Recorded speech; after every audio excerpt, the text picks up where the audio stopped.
The Central Intelligence Agency has recently begun to assess the readiness of the world's computers for the year 2000, and the news is bad. As the third millennium got closer, people started to freak out a little. When the year switches from 1999 to 2000, computers should simply process the new date. Only they can't. Which threatens to reduce our computer-based society to chaos. And what started as an undercurrent grew louder. It is a particularly large global disaster in the making. And stranger. Your security systems, the lights if you go out to drive. Oh, Jack, let's pray that they get this fixed. And a lot of us thought shit really was gonna go down. Mandatory gun background checks this month are up 20% from last December. Enormous invitation for terrorists, criminals, and crazies, if you will. What'll happen to Russia's nuclear missiles? Haven't you heard? At midnight, every computer in the world is gonna fail. And then...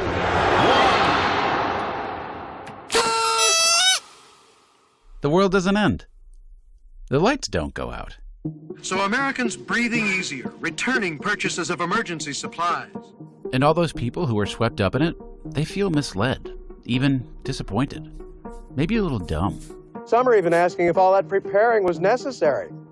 And then we all just drop it, moving on to the next thing to worry about, like none of it ever happened. But here's the thing. Me? I think about that time, that day, almost every day. I never dropped it.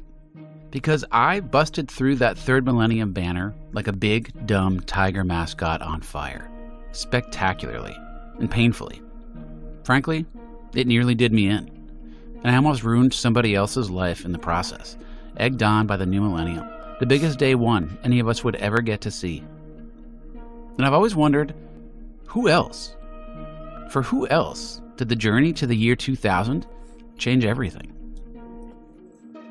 For this season of Headlong, we are telling the story of the millennium, of millennialism, how humans do crazy things when the clock makes it all the way around and starts again. We are going to meet the people who expected the end of the world as we know it. Some even wanted the end. They couldn't wait to wash away what was and start over. But none of them, none of us really, got the ending that we were expecting. This was the perfect scam. My name's David Robert Loblaw. But no need for formalities here. You probably know him as something else, assuming you were following Saskatchewan politics in 1982. That's when I ran for the mayor of my city here. Yeah. And I was unsuccessful. He's 22 at the time. So I just ran as my middle name is Robert, so I just went as Bob Loblaw. Bob Loblaw. Bob Loblaw. Not to be confused with the Arrested Development character with the same name. I was going to stay in my office tonight and work on my law blog. Of course, the Bob Loblaw law blog. Wow, you, sir, are a mouthful. But that's TV, make-believe. I found this Bob Loblaw, the original Bob Loblaw, because of a website, his website, about Y2K. Still up online, unchanged from 18 years ago, with this irresistible message on the homepage. Postscript. This website was frozen on December 31st, 1999 as a permanent document on how all of us acted and reacted to the Y2K myth from 1997 to 1999. There will be no updates. 1996, Saskatchewan, Canada. People forget how exciting the 90s were for the internet. Bob Loblaw gets really into computers. Oh, yeah. I remember the first time I was connected to the ARPANET. That was a precursor to the internet. It's a tiny little computer, and I remember being so excited and yelling at my wife, "Come in here, look at this. I'm connected to a library in Finland." And I was so excited. And he becomes good at it, computers, and lands his dream job as a coder for the Canadian government. Me and my wife, they moved me right to Ottawa, and for this fantastic job, my salary tripled. We were going to do all of this great stuff, web-based items for the federal government. And so I was right at national headquarters of computer systems of the government of Canada. I was so excited about this is going to be so big. The internet's going to be so big. Oh, this is my life. I was so excited. That excitement, it lasts about 6 months. And then the Y2K circus came into town, set up their tent, and everything stopped. And they were knocking out this massive section of this federal building, and the size of a shopping center, that it was going to be converted all to the year 2000 command center. And Bob Loblaw just couldn't understand why. It was a computer problem, something they had to fix, fine. Everyone knew that. But this was too much. And the first time I saw it, when I opened it, I looked at it, opened the doors, and it was almost like a science fiction movie. You know, when you finally go to the secret lab and they open the door and there's all these computers and people and army people running around. They had massive amounts of endless desks and computers, and it was this huge command center. And I still remember just looking at all of my colleagues, and everyone's like, what is going on here?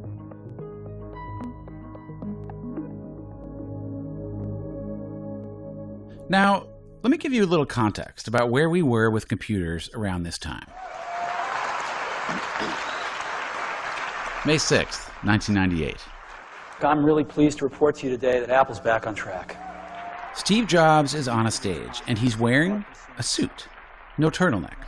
Yeah, the 90s were weird. From the marriage of the excitement of the internet with the simplicity of Macintosh. He's announcing the first iMac. In fact, it's the first anything. The back of this thing looks better than the front of the other guys, by the way. And then... Also 1998, this commercial hits the airwaves. Hey, what do you got there? The video game has over 200 games. Cool, 200 games? That's right. Over 200 games can be yours with Pro 200, the greatest bargain in computer game history. Play games like Space War, Ping Pong, Race Car, Shooting Attack, and much more. But that's not all. The Pro 200 is also a full-function calculator and is not available in stores. Here's how to order. The point is that 20 years is a long time when it comes to technology. And the comfort with computers, just the language of it that we have today, for most of us, it's just not there yet. And now smart people who would know, are saying it turns out our computers are time bombs. Would you blow them off? The further you were away from the coding and the computer systems themselves, the more scared you were. Bob Loblaw again. They were probably telling their underlings, you better fix this. Because if anything happens on December 31st, 1999, you're in such big trouble. So the higher you went up, the more panicky you were, and to save your own skin, so you put more and more and more and more money. Meanwhile, government coder Bob Loblaw is in his cubicle in Ottawa with smoke coming out of his ears. I was going out of my mind because it just got bigger and bigger and bigger. And everything else, the stuff Bob Loblaw came to Ottawa to do, helping to build the brand new internet, it got pushed aside. The Y2K bug had become the bug in Bob Loblaw's plans. And so, he decides to fight back. He decides to become two people. By day, he would be Bob Loblaw, government coder, working tirelessly to save Canadians from the Y2K bug. But by night, at home? So you started this website, and the website, what was it called? Just the title was Year 2000 Computer Bug Hoax. Got it. So you are coming out strong on the it's a hoax side. Entirely, yeah. And remember, in 1998, starting a website is hard. In fact, it was so novel then that printed directories came out every year that actually listed the restaurants and agencies and people who had websites, like old-timey phone books.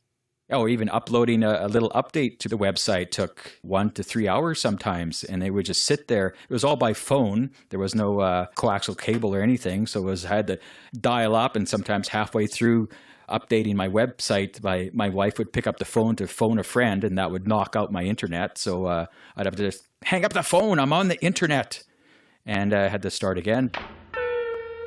His website becomes the clearinghouse for Y2K skeptics on the web. Articles, links, forums, a lot of venting. I loved it. That's all I did. I ran home from work and, got on the computer and, oh my God, I got 71 emails. And in building the site to vent his own anger, he kind of solves his own problem. Now he is part of the brand new internet, making stuff and getting a response. I mean, I've never been this popular in my life and never will be that popular in my life. And reading all the emails, I said, this is exciting. And a little dangerous even. And it was thrilling. Remember, he is doing all of this anonymously. During the day he works for that same government he says is wasting millions of dollars Canadian. I mean, you essentially became... a whistleblower, or you were trying to blow the whistle. In a way, I've never been able to really how to define what I was because there was no whistle to blow. Everyone was on one side and said, this is going to happen. I was trying to tell people about something that wasn't going to happen. And you can't do that. It doesn't go anywhere. Like, I can't say I'm not going to be hit by a bus tomorrow. And I said, well, you could be. And then I said, well, it's so highly unlikely. But then there's that little sliver in your brain. Well, what if? And that's what the whole essence of the Y2K hoax was, that little sliver like, but what if? You couldn't stop it. What if? What if? Previously on Surviving Y2K. The numbers on the calendar are not mere numbers. I think that civilization as we know it is not going to come to an end. If Y2K were this weekend instead of 76 weekends from now, it would. It's about the day-to-day fabric of society completely failing. It's a problem. It's a problem. You got to admit this is a problem. This was the perfect scam. Every month from 97, 98, 99, it's got bigger and bigger and bigger. Yeah, I'm a Paul Revere. That was my basic role. You got a problem, you got a problem, you got a problem. And then you shift from Paul Revere to salesman. What if? And that's what the whole essence of the Y2K hoax was, that little sliver in your brain. But what if? And some believe that all of the signs are of the bleakest sort. And if we do not repent, if we do not change our ways, then we are destined to disappear. Story is, Peter, that there is no story, and they're happy to report that. No major problems to report, not only in the United States, but in fact, throughout the world. And so far, not one single major, or for that matter, that we know of, minor Y2K problems. The Pentagon says Y2K has not caused any problems for the United States military so far. Does the phrase, no news is good news, resonate so loudly? In fact, officials were so confident that the head of the FAA, Jane Garvey, made a point of being up in a plane when midnight struck. Jane Garvey said she sent a telegram to the president, and she used the words used by Orville and Wilbur Wright in 1903, success, stop, inform press, stop. I like Peter? it a lot. Thanks very much, Lisa. Sorry. The federal government spent $8.5 billion. They estimate about $100 billion, Peter, spent by private industry in this country. Was this a hoax? Was this a hype? So, what happened? This was the perfect scam. Remember Bob Loblaw? Bob Loblaw. In the late 90s, he had scored his dream job as a coder for the Canadian government. I was so excited. Until the Y2K bug came around. And everything stopped. And he became an anonymous whistleblower on the internet, counting down the days till he would get to do what he just knew he was going to get to do. I don't know. I was just so excited to stand up and say, look at me. I was right and everyone was wrong. And from where Bob Loblaw sits, he's right. We were suckers.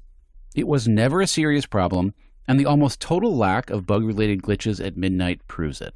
And for the past 3 years, charlatans and scam artists who knew more about computers than we did scared us so bad that we just handed them our wallets.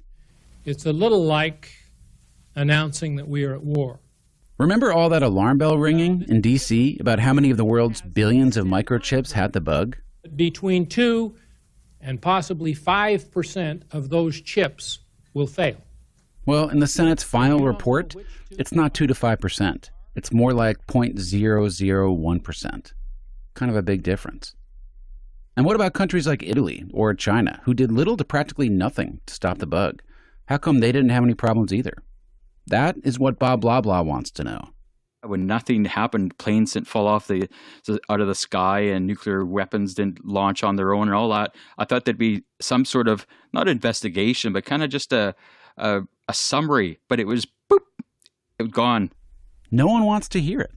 All the alarmist press, all the hand-wringing, all the hundreds of billions of dollars poured into this thing. It just stopped dead on, in the first week of January, like it never existed. What had been unstoppable all of a sudden had become unspeakable. I think a lot of it probably had to do with embarrassment. for a lot of people, especially the media, they took everything just verbatim for 3 straight years. But for Bob Loblaw, he was right, goddammit. And if he wasn't going to be carried through the streets of Ottawa surfing a crowd of grateful Canadians, well, he'd engineer his own victory lap. January 5th, 2000.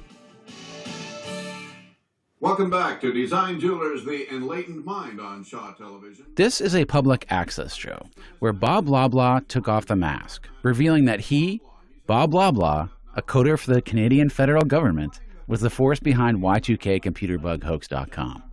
And he did it, it should be said, wearing a black mock turtleneck. Very new millennium. But it became more than that. It was survivalists came out, religious people came in, about the apocalypse. It just morphed from a simple... He also published an op-ed in the Globe and Mail, Canada's national newspaper. The headline? You got conned, and I told you so. And it was signed David Robert Loblaw, a.k.a. Bob Loblaw.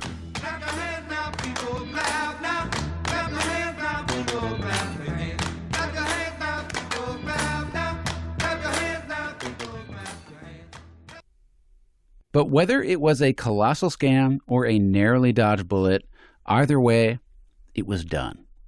And Bob Loblaw up in Canada was ready, finally, to go back to work after New Year's and do all the cool new internet stuff that he came to the job for in the first place. Only one small hitch. He had outed himself, really publicly, to the world and to his bosses as Y2K computer bug hoax guy, the guy who was calling them all dumbasses online for 2 years. What made you decide to come out of the closet? Looking back at it now, it was a really stupid thing for me to do. A few days later, I got I always had conference calls with my bosses in Ottawa. He's working remotely at this point, in his home office, where a couple days before, he had cracked a beer, watching his own prophecy come true at midnight. And so I was talking to one person, just a regular, doing updates of our various other programs that we're working on. And then suddenly I hear there's more people in the room on the other side, and more people. And there were a lot of bigwigs in there. And then they said they saw my article, and it was pretty much said that, we overspent on Y2K and that my contract was going to be terminated. And then it was. I remember talking to them, and then I've 4 or 5 computer screens, and as I'm talking to them, I see my passcodes lost my feed to a couple of things I was on, and so they were electronically terminating me as I was talking to them. And I thought, wow, this is real. Bob Loblaw can't prove his firing was because of Y2K. But the timing is a little odd. And the computers that Bob Loblaw had fallen in love with, that he had reoriented his life around? Did you ever go back into computing? Nope, nothing. No, that's my knowledge of computers stopped on the year 2000. Why? I don't know. It just seemed like just kind of my belief in it just kind of fizzled out. That it's just a tool. It kind of just fizzled out for me. Wow. Sorry, I hate to be on the nose, but everyone was worried the technology was going to stop on January 1st, the year 2000, and it only stopped with you. Exactly. It's gone. I think that's kind of neat. I do have an iPhone, though. Yeah, but you're probably that guy who's always like, how does this work, Dan? Today, Bob Loblaw is back in Saskatchewan. So tell me about your work now. Oh, it's just a little chocolate shop, and it's all handmade chocolates, and I'm a chocolate shop owner. And as for his website, Y2K Computer Bug Hoax, that is still up online today, 18 years later, computers, fittingly, get the last laugh. I don't have the password, and I did every permutation to get into it, which I don't understand why it's still on the web. Frozen in time since the dawn of the third millennium. It's just like this permanent document that's just floating out there that I can't change or even destroy if I wanted to. It's like a satellite I've sent out into space, and now it's past Mars, and it's just going to be there forever, and I have no control over that. Today, Adair Levon is remarried, and works in marketing. Her son, Mattia, is a truck driver and recently bought a plot of land where he hopes to start a homestead. Susan, the survivalist, is a city council person, and her husband, Tom, does metal work in the shed out back. Dave Eddy, the Y2K salesman, is retired and still sends me emails about the bug that was not a bug. And I make documentaries, and I got to spend a year getting to know all these guys.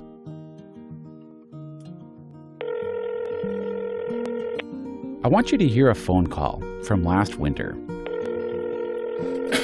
Hello. Hey, it's Dan Taberski. Oh, how are you? When I first began speaking to Bob Loblaw, our Canadian coder. I'm good, how are you? Good. You still want to do this? I do. Do you want to do this? Oh, I'm all for it. I want to keep asking you this because it's still time to back out. This was his response when I told him I wanted to make a series about Y2K. There was nothing to say afterwards. Like it's one of those things how you try to, even when I tell people about Y2K, I'm telling them about a story that never happened. It's one of the hardest stories to tell, as you'll be finding out making this. You're talking about something that didn't happen. Tomorrow morning at 8:15 a.m., Bob Loblaw is gonna walk to work, to that chocolate shop he now owns in Saskatchewan, to get things ready to open up for the day. Now, I don't know what he'll be thinking about when he's turning on the lights and turning off the alarm, or when he's starting the coffee pot for his second cup of the day, or when he's arranging sea salt caramels on the samples tray. But if his mind wanders to what he was doing 19 years ago, and how absolutely certain we all were about what the future held, I hope he looks back and he smiles. And I hope he thinks about how feigning certainty is maybe just a way for us to be hopeful. And maybe it's the thing that pushes us to take our biggest gambles. Or maybe it's a way to comfort ourselves in the face of futures we can't possibly know. And then, I hope he pops a chocolate in his mouth and he starts his day.